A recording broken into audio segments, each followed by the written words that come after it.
welcome to another episode number 9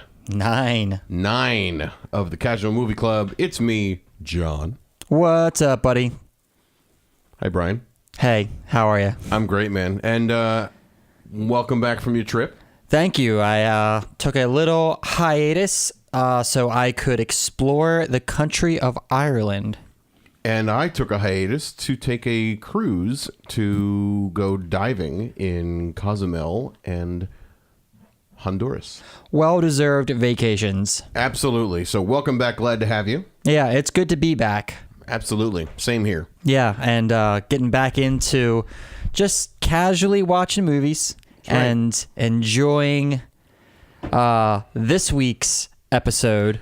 Which was not episode 1, 2, or 3, but... episode 4. You see what I did there? Star Wars A New Hope. Right. And I was definitely excited to watch this movie because this is one of those that I can easily remember seeing a number of times from my childhood. And, I mean, the movie came out in 1977, and I was born in 81, so obviously I didn't see the movie when it was new in theaters, but, I remember seeing it when I was fairly young a number of times when I was in grade school and everything, and it was, something that my friends and I would talk a lot about. Yeah, I did see this in theaters, though I was born in 84. Before this was initially released, I saw the re-release in theaters where they had it remastered and they had added extra scenes. So you saw the extra scenes version in theaters? I saw that in theaters, yes. When was that? It's like in the 90s, I believe. Okay. Because that was kind of when CG was getting a lot more common, and they didn't they like redo a lot of the animals and everything. They redid them into CG instead of whatever they used in 77. Was that kind of the whole basis for it? Well, it was more of adding more detail. So there were scenes where they had everything as normal. For example, the scene after the Empire lands on Tatooine looking for the droids, there was a scene of a bunch of stormtroopers milling around the escape pod. Right. And in the background, there were beasts that some stormtroopers were mounted on. Yeah. And this, the version we watched was the remastered version with the additional scenes. Right. So it's a little obvious what was added and what was not. Yeah, I could kind of tell. There was a tour of Mos Eisley that they did when the droids and Luke and Obi-Wan were going through Mos Eisley on their way to the canteen. Yeah. There's some additional scenes of them just kind of cruising around the city on their way to the cantina. Yeah. Beautiful shots. Oh, yeah. But obviously added in after the fact. And I think, I mean, I don't know about you, but I could kind of see where I could sort of see the difference between newer CG and the older effects. Yes. How the beasts were rendered and that type of thing. So I think there was a little bit, I'm not going to use the word obvious, but it was noticeable. Yeah. Because it wasn't blatantly obvious, but I was like, that looks a little different. Yeah. While we're on the topic, there's a few things on this cut that were just some of the additional scenes I'm not a fan of. Okay, go on. Like the one directly after the cantina where Han and Chewie go to the Falcon and Jabba is there waiting for them. Yeah. Oh yeah. I mean, I kind of felt like that scene was superfluous. Yes. Because that's the only time you see Jabba in this whole episode. Nobody needed that. And and that was such an unimportant piece of the plot, because the part beforehand, I believe beforehand, when Han gets sort of confronted in the cantina by that mercenary guy, or Greedo, that dude, that kind of says enough because that's such a minor plot point.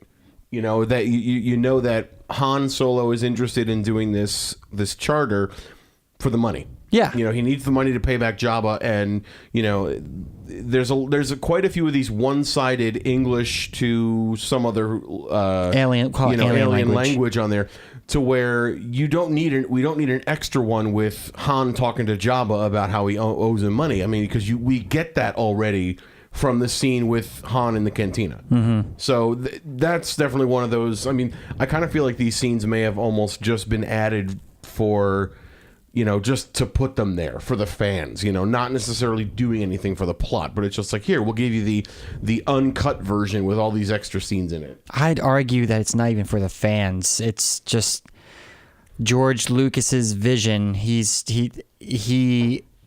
just wanted to keep adding to it. Now, granted, a lot of the additions were positive. Right. So the blaster fights where they added additional blaster charges flying through the air. Yeah. And I kind of liked some of the other additional scenes where you just saw more of the stormtroopers walking around, and it was, you know, 5 seconds, 10 seconds max, where it was a little bit of extraness, and it just kind of set things up a little bit. I had no problem with those, but loved it even. But it was the ones that had the extra dialogue in it and stuff that we got the gist of that scene from other scenes. That's where I had the problem. Yeah, the space stuff I think really benefited from the updated CGI. Yeah, especially the end fight on the Death Star. Yeah. All of the fighting and the traveling in the Millennium Falcon, I think benefited greatly. Yeah. From the updated CGI, but I'm with you. Some of the additional scenes were just I don't need it. Yeah. Don't need it. Now, we kind of jumped right in, but I meant to ask you before we even started getting into these questions and everything. How'd you like it? I loved it. Yeah. I love this film. I love the original OG Star Wars trilogy. Love all three of them. We can get into a deeper discussion about those if you'd like, but this film, Episode 4, it's the first one I saw, and I was young and impressionable enough for it to nestle itself deep in my heart.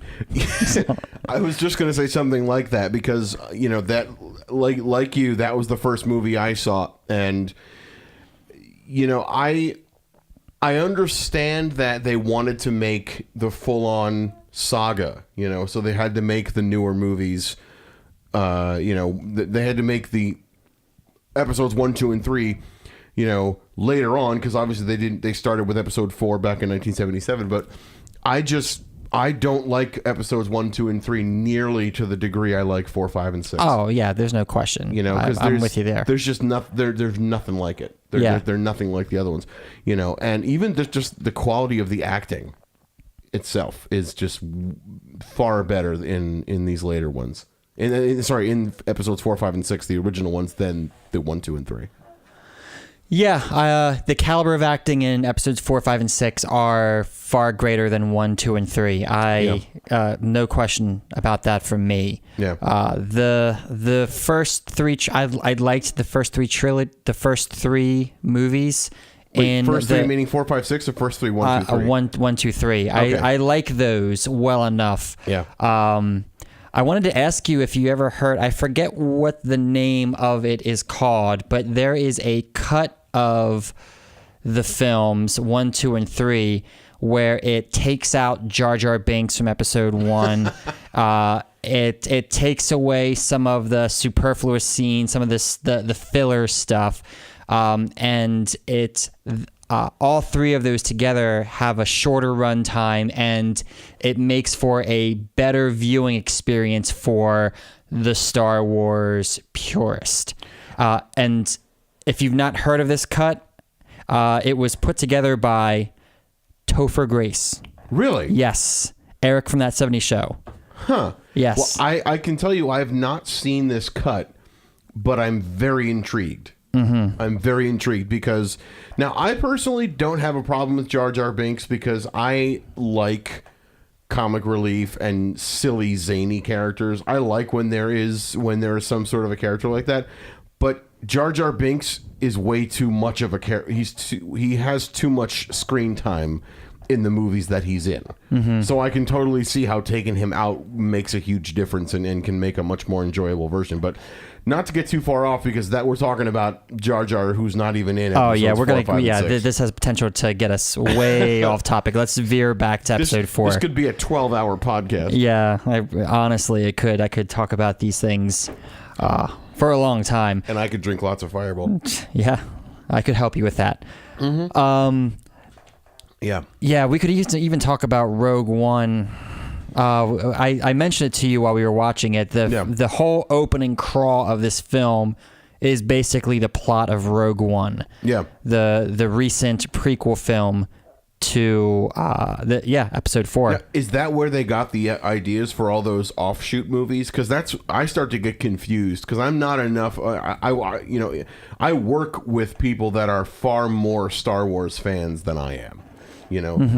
I watch Star Wars because it's a great movie and I respect it as a piece of classic cinema, but I am not a obsessed, vested Star Wars fanatic. I respect it for what it is, but I'm not a fanatic about it. Now, are those, because you said the crawl in the beginning of episode 4 is the plot for Rogue One. Are the crawls in episodes 5 and 6 part of the other movies they did? No. Okay. If you remember, the crawl for episode 5 essentially recounts what happened in episode 4, and then it's been a long time since I've seen them. So. Yeah. And episode 6, Return of the Jedi, its crawl basically sums up the story so far from episodes 4, 5, and 6. I see. Okay. Yeah. But we're starting this movie, the first film released in 1977. Has starting on episode 4, the crawl kind of wants to bring you up to speed, right? And really, you could get away without Rogue One, right? But it's such an interesting. It's there's a lot that happens in that crawl, that opening text in episode 4. That's just. You want to see what led up to this, up to this small cruiser being overtaken by this huge Star Destroyer from the Empire, right? And how these plans got into the hands of the princess. So I like the idea of Rogue One and it being the prequel to episode 4. Yeah. Some of the other offshoot movies that are in the works, I'm really not too on board with. I saw Solo. I didn't see that. It was fine. I enjoyed it, but it wasn't necessary to me. And I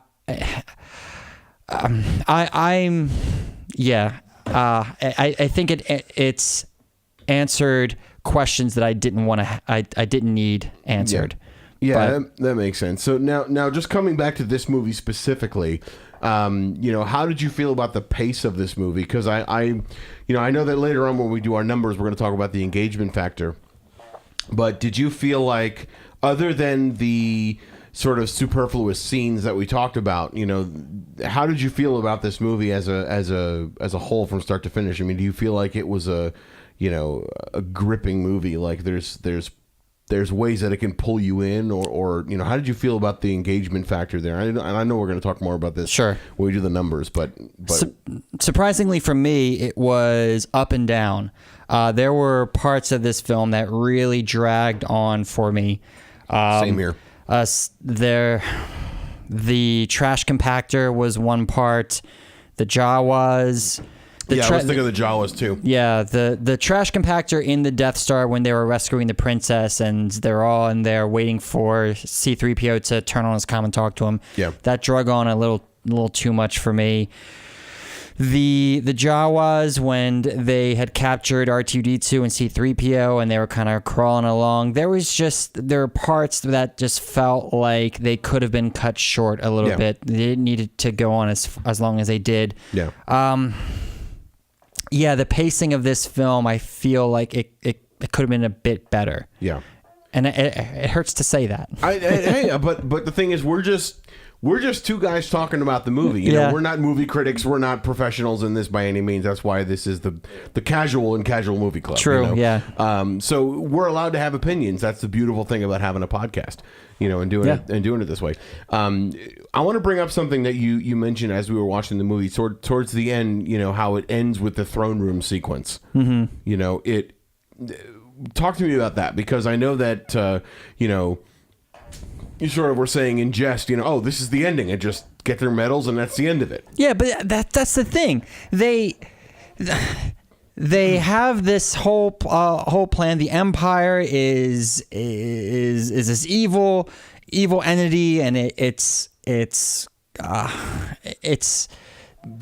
to be overthrown. And there's a rebellion out to overthrow it. And they get these plans. They kill the Death Star. They set out to destroy the Death Star, and they accomplish that mission. And they do that, and then the next scene is Luke kind of coming down like, yeah, we did it, and celebrating with Han and Leia, and then the very next scene is them coming down in the throne room. Right. Everybody is saluting them. They get their medals. They turn around. They smile, and it's just credits. So it's, to me, the resolution is the Death Star being blown up, but there's no real cool down after that. It just doesn't. It feels like a real loose end. Well, the Empire, you blew up the Death Star.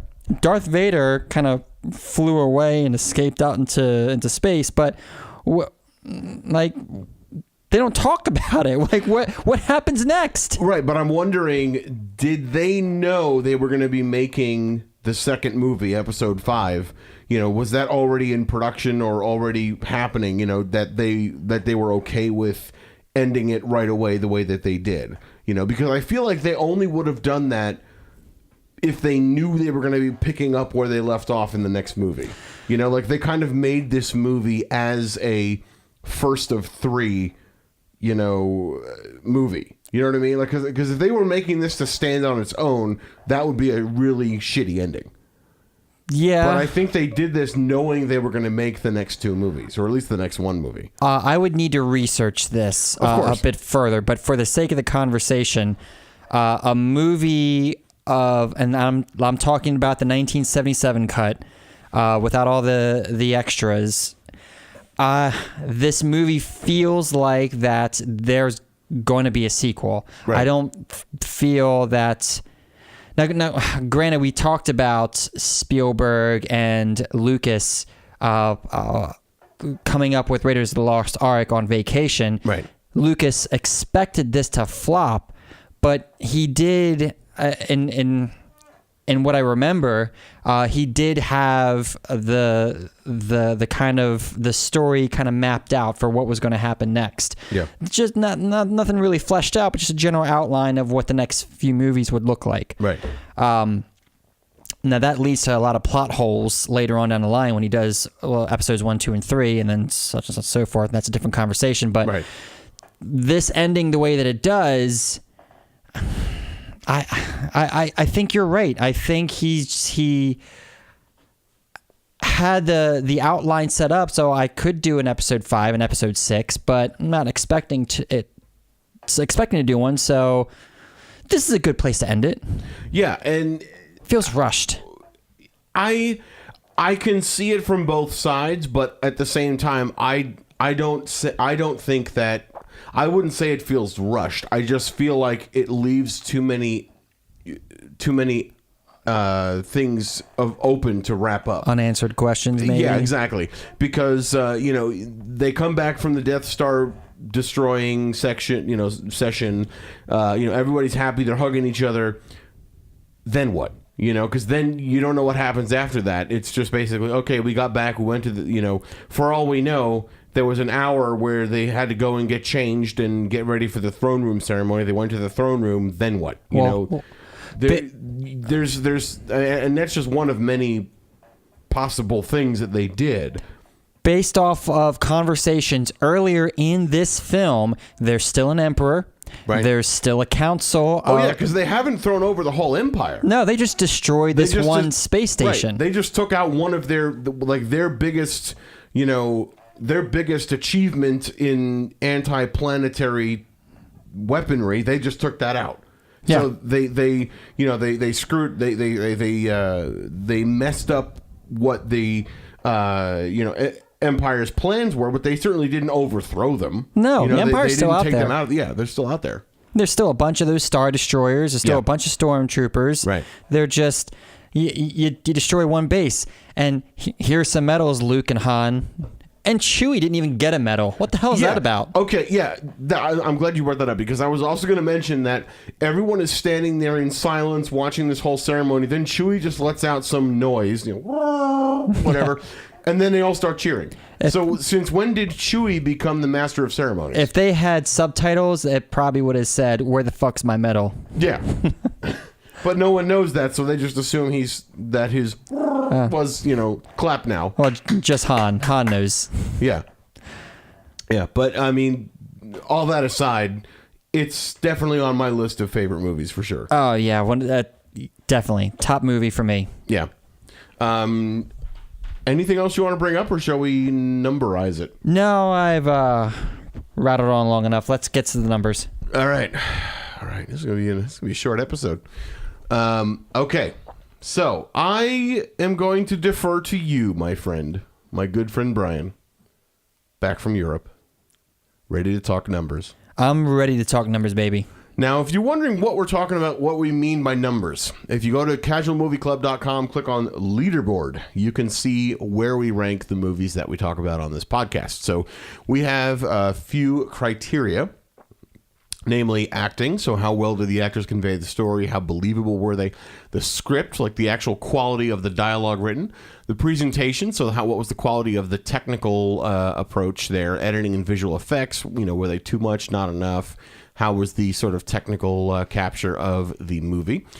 Music and sound, so everything that you hear, soundtrack as a whole, sound effects, score, music, and everything. Uniqueness, has this been done before? Is this a unique movie? And then what we're calling the engagement factor. It used to be called the sleep factor, but now the engagement factor, how likely are you to be pulled in? How likely are you going to stay awake and engaged in this movie? Or how likely are you to, go to your phone? The higher the numbers, meaning you're more engaged. So, Brian, acting quality. What are you going to give it on a scale of 1 to 5? I thought about this while watching the movie. The acting is fine for this movie. Yeah. I think the acting is good. Yeah, but it's not great. I agree.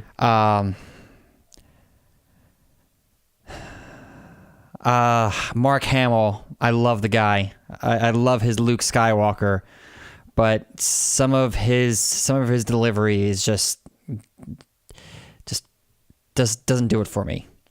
I would agree. I would give out of 5. I'm going to give this movie in acting a 3, a solid 3. Ooh, wow. Okay, that's interesting because I agree with you on a lot of what you said. The acting was fine. It was nothing to write home about. I think the actors who were in this, they did their job and they did it well.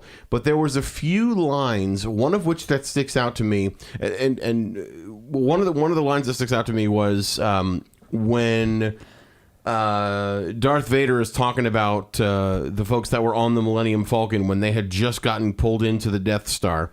And Darth Vader's standing near the Millennium Falcon and he goes, "I feel a presence in the Force. It's something I haven't felt since..." And then he just turns around and walks away. So your description there is almost perfect. Yeah. If this is more of a visual thing than anything, because I know exactly what you're talking about. Right. But so he delivers that line, and it's thoughtful. It's like, I feel a disturbance in the Force. It's almost as if, but physically, as soon as he says, it's almost as if, he abruptly turns left and storms off. Yeah. Like he stomps away. It's disconcerting. Right. It just doesn't fit with that. And I was almost expecting him to say something like, "Hi." and I'm expecting him to have a confused kind of tone. You know, I'm sensing a disturbance in the force, something I haven't felt since. You know, like where it's where somebody can't put it into words, you know, but he's literally like reading it off a page. Because I mean, essentially, it was James Earl Jones in a studio reading it off of a page. Yeah, because he wasn't the one in the Darth Vader suit on camera. So he's like, you know, the guy on camera literally was told to stand there for a second, then turn around and walk away. And later on in the recording studio, James Earl Jones is saying, you know, I feel a disturbance in the force. It's a disturbance I haven't felt since. You know, so like there was a little bit of a disconnect there. So there were a few moments like that in the overall film for acting. I'm gonna bump it up a tiny bit just to not give it like a middle of the road 3 because I think there were some like I think Harrison Ford as Han Solo was great. Fucking killed it. I there's certain characters that the casting is just so good and they play the part brilliantly. So I want to bump it a little for that. I'm going to give it a 3.5. Fair. Yeah. So let's talk quality of the script now. So the sort of quality of the dialogue. I mean, you know, apart from any kind of extra scenes and you know, I'm kind of like not really counting the extra scenes where, you know, Jabba and Han are talking and stuff like that. I agree. The writing, honestly, was fine. You know, I didn't, just like the way you felt about the acting, I didn't feel like there was anything overly blowing me away about the writing. So I'm going to give that a 3.5 as well. 3.5. Okay. The script, the dialogue, story, as it all kind of played out, some of it's a little cliche. Did you know that this is based off of, a lot of it's based off of Seven Samurai? No, I didn't know that. Yeah, it's a lot of it's inspired by Seven Samurai, but so the story is, well, that's going to get into uniqueness. Let me put that aside. Just focusing on the dialogue and the story, quality of the writing. Yeah. I'd give it a 4. Give it a 4. Cool. So let's talk technical now, because I think this is really one of the places that this movie excels. So how do you feel about the editing and visual effects, you know, the presentation, the technical approach? All of that I thought was amazing. Really, really ahead of its time for what they were presenting. One of the signatures of this film are its wipe transitions. So you'll have a wipe from bottom to top that changes one scene to the next, or from left to right, side to side, whatever. Or the doors. The doors, yeah, the doors going up and down very aggressively. Yes. No, I mean the I think it's a barn. They call it a barn door or something, where like it goes from left to right and opens up like that. Yeah, like elevator doors. Yeah. Well, so all the editing and the visual effects, I thought they were fantastic. Based off of what I've seen, in my opinion, discounting some of the additional visual effects that were added, I would give this a 4. Just a 4? I would give it just a 4. Yeah. Okay. Well, I agree with a lot of that. And kind of like the last one, I'm going to bump it up a little bit simply because what they did for 1977 was extremely impressive. You know, especially the space sequences, the lightsaber sequences, especially. So I'm giving it a 4.5. 4.5. Okay. Yeah. Now, the lightsabers didn't impress me as much, and really the reason for that is, and again, taking into consideration this is 1977, this is the first time doing it. Yeah. It was a little choppy. It was noticeably choppy by today's standards. You know, because like if they did a movie like that today, with the amount of computer power and CGI power and you know the innovations in visual effects technology, it would be seamless. I know. But what they got for 1977 for me bumps it up to that 4.5. I mean, That's an interesting take, and I stand by my score, and I want you to stand by your score. I will. But I think us watching this film today, even after the remaster, the digital remaster, I think everything that we've seen up to this point, for me, I can only speak for me in this. It's coloring my perception. So what do you mean by that? I understand that this came out in 1977 and they were limited by the technology they had at the time. And then the 90s come around and they technology has advanced, so they do a remaster. But even still, the editing in the lights, specifically I'm talking about Luke when he's training in the Falcon. He's got the stunner kind of floating around him. Yeah. The editing is really choppy. You can see there's a slight lag in Luke's movements and the sword's movements itself. And I could also see that when Vader and Obi-Wan were fighting. Yeah, definitely. Yeah. And I respect the movie for it being a trailblazer. It's kind of revolutionizing these kinds of ideas, these kinds of visual effects. Right. But I can't get past what I've seen up to this point, and that's coloring my perception. Okay, and I respect that. And just to put this into perspective, this came out 41 years ago. 41 years. 2018 to 1977 is 41 years. You say 1977, and it doesn't feel that long ago. But when you say 41 years, it's like, oh, shit. 41 years. So the fact that, like, I'm standing behind my score because what they did 41 years before today is damn impressive. It is, and I'm not taking that away from it. But I'm watching this, and I'm scoring this today. Okay, and that's cool. Yeah. So speaking of scoring, what a great segue to music and sound. So the soundtrack as a whole, everything you hear, sound effects, score, music, I am going for a solid 5. Woo! Because John Williams, the composer, he did take home the Oscar for Best Score.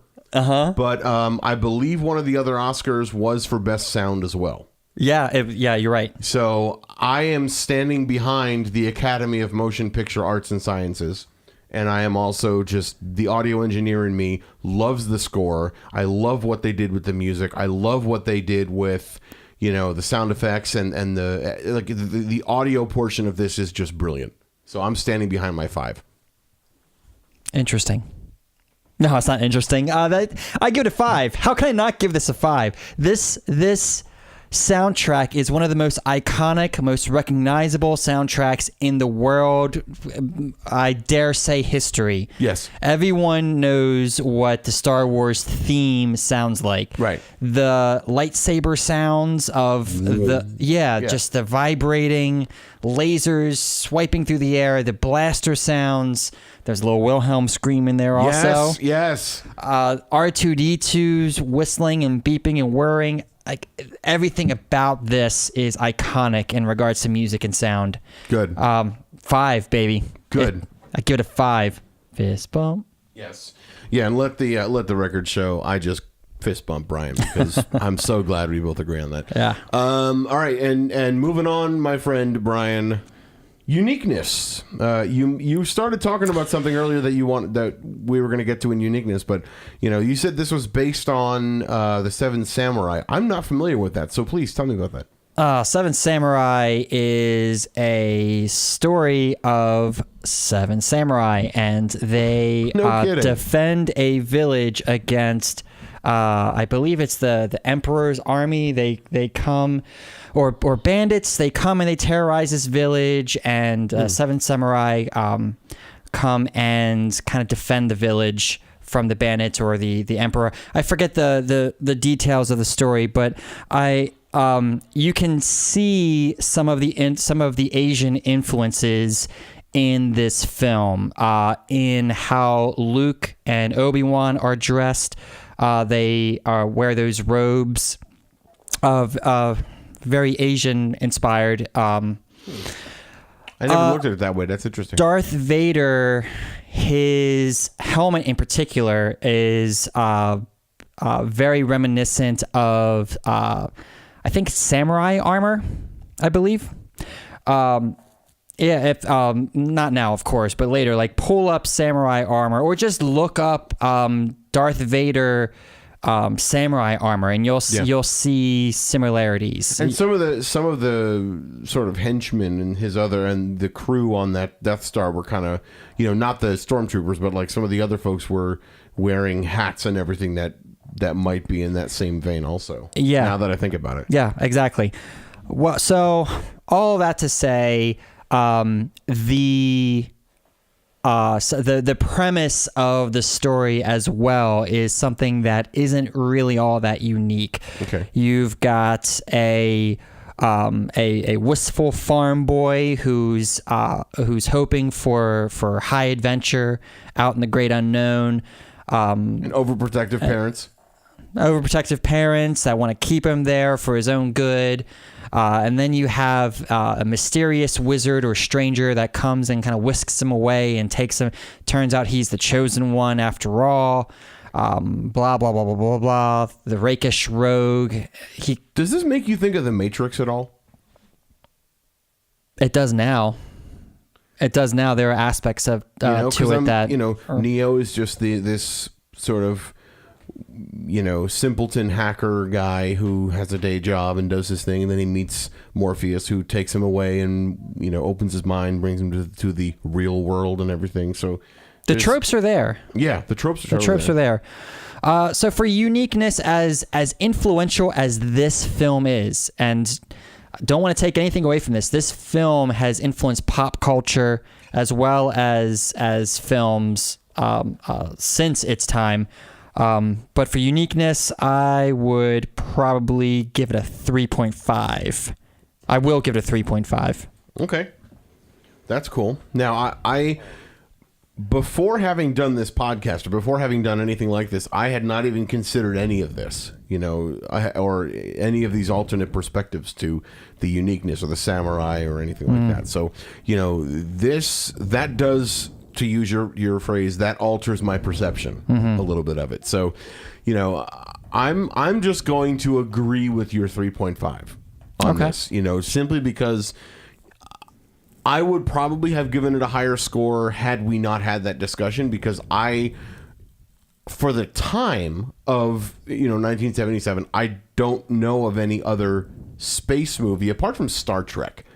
Star Trek is a whole separate entity in a whole separate universe, but apart from that, this is kind of its own thing, in my mind. So that's why I kind of would have given it a higher score. But with your sort of presentation, I agree with you, 3.5. Engagement factor.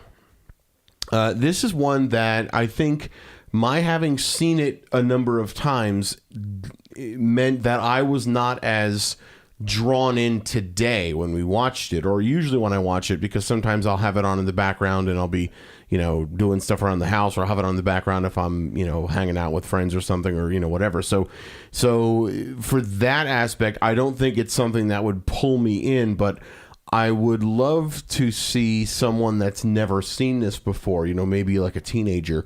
I'd love to watch it with them and see how they are pulled into it, because I think there are aspects of it that really are engaging and really can pull people in. So for engagement factor, I'm going to give it a 4. Yeah, I agree with nearly all of your points there. As you should. I've seen this movie maybe half a dozen times or more. It's been a while since I've seen it. Maybe a couple years maybe since I've seen it. So I was particularly drawn in and invested in it because I'm watching it for the show. So I was paying a little more attention to it, but this is a movie that if it were on, I would put it on, or I would turn it on, but it would definitely be, at this point, it's a background movie. There are sections where I would be drawn in and watch it, like everything on the Death Star. Oh yeah, or anything in space. Anything in space. Yeah. When they're having right after they escape from the Death Star and they're battling the TIE fighters. Yeah. You know, where Luke and Han are both on the guns and they're doing that's cool. Yeah. That's really cool. Action. Yeah. The action will draw me in. The dialogue, the conversations when Luke and Ben are in the cave talking about Luke's father and they're looking at Leia's message in R2. I would probably pay less attention to that. Yeah. The Jawas, Mos Eisley even, I would pay less attention to that. Yeah. It's just the action really draws you in. Yeah. George Lucas knows how to write some action. It's true. Yeah. It's true. So what, on a scale of 1 to 5, including decimals, if you would like, what would you like to give Star Wars Episode 4? I could have 4. 4? Okay. Yeah. All right. So the numbers are in. And we have, then this one, it looks like I liked it more than you did. Really? Yes. My total average is 4. Yours is 3.92. But total numbers, Star Wars acting is 3.25. Script is 3.75. Presentation 4.25. Music and sound 5. Uniqueness 3.5. Sleep factor or engagement factor of 4 for a total average of 3.96, which puts it... Ooh, boy. Wow. Puts it below. Holy crap. Third from last. It puts it right below Raging Bull. Right above Dennis the Menace. I'm very surprised at that. Yeah. I am very surprised at that. We may get some hate mail for that. But speaking of mail, if you guys want to send us hate mail, you want to send us love mail, anything at all, shoot us an email, casualmovieclub@hotmail.com. You can also tweet us at casualmovieclub. Reach out to us on Instagram at casualmovieclub. Go to our website, casualmovieclub.com. Or call us, leave us a voicemail at some number that I can never remember that Brian seems to always have handy. That number is 402-882-2742. Leave us a full voicemail or send us a text message. Right, and we may include your voicemail on a future episode as well. So don't be shy. Definitely give us a call and leave us a message. Reach out to us. Let me know if you think that we need to change our ratings, which we probably won't, but that's okay. We'll still be glad to listen to your side of things. And if speaking of listening, if you want to listen to us, we are available on many different platforms. iTunes, Google Play, TuneIn, Stitcher, YouTube, Spotify, and iHeartRadio. And if you can think of any other folks that would like to listen to us, by all means, please, we would love it if you share our website with them and get them over to us so they can check us out for themselves. And I want to give a shout out to anyone that has joined our podcast. I know that my good friend Troy is actually listening now, so I want to say hey to Troy. What up, Troy? What up, Troy? TRO to the Y, oh my. T-Bone. T-Bone. So, yeah, we appreciate anyone that's listening. We appreciate you guys being a part of this. And speaking of what you're being a part of, shall we talk about next episode? Let's talk about next episode. Now, we've been kicking around some ideas because, as you guys know, we've been using the IMDb Top 250 list. But eventually, we may get 250 episodes and we may wind up having done all of the movies on that list. And additionally, we didn't start out with the IMDb 250. We're just doing movies based off of Google. Right. So we're going to switch things up a little bit for the next episode. Right. And we've kind of been kicking around some movie ideas for things we definitely really want to do on the podcast. So are we thinking bad movie next time, or is there something you think you might want to do for the next one? We've been doing so many good movies. Yeah. I think we're due for a bad one. I would agree, and I'm looking at our list here, and are there any of those jumping out at you? Because there's definitely a few that I would love to do. There are a few that are jumping out at me. I can't say one in particular, though. I think any one in this list would be good. So, Brian, would you like to pick next week's movie? I'll pick next week's movie. All right. So I think we should pick from our bad movie list. Our bad movie list is pretty impressive. I am going to pick one that I put on there. Okay.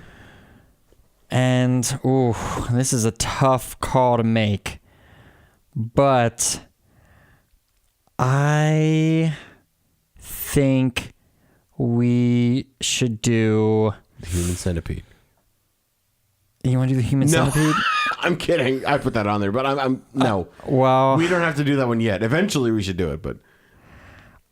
I'm thinking we do Wild Wild West. Okay. I think we do Wild Wild West. I'm down. I am down for that. Will Smith's Wild Wild West. Yes.